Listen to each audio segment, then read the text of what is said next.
NBA rasyon na. Natanggal na naman ang Los Angeles Lakers sa pangalawang sunod na taon sa first round. Sinagot ni JJ Redick ang katanungan kung bakit nga ba pinipilit niyang mag-small ball. Aniya sa post-game interview ay trade-off daw yon dahil kung nagmamalaki naman sila ay hindi naman sila maka-score. Kaya mas minabuti daw nila na ilagay si LeBron sa 4 at sumugal na lang dun. May punto naman siya dahil pag pinilit nga naman nila, may pagtapat sila kay Gobert, kaya lang magsasuffer ang kanilang opensa.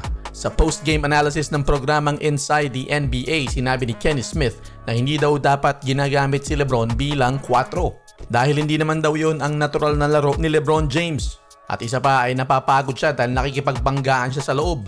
Kung ilalagay daw si LeBron sa 3, ay mas may advantage ito physically sa mga small forwards. May punto naman kaya lang mahina nga ang opensa ng kanilang sentro.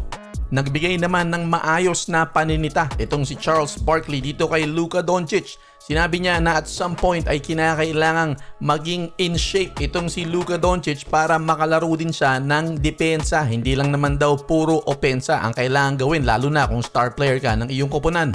Dagdag pa ni Charles Barkley na kaya daw pumasok sa NBA Finals ang Dallas Mavericks noong nakaraang taon ay nagdagdag ito ng mga defensive bigs na nakatulong sa high-powered offense ni Luka Doncic at ni Kyrie Irving. Sa post-game interview, tinanong naman si LeBron James ng mga reporters kung hanggang kailan pa daw siya maglalaro pagkatapos nga nitong pangalawang pagkatanggal niya sa first round. Sagot naman ni LeBron ay hindi pa raw niya alam kung ano ang isasagot niya dyan. Kailangan daw niyang kausapin ang kanyang pamilya, ang kanyang support group at mag-reflect personally bago mag-decide kung gaano katagal pa siyang maglalaro.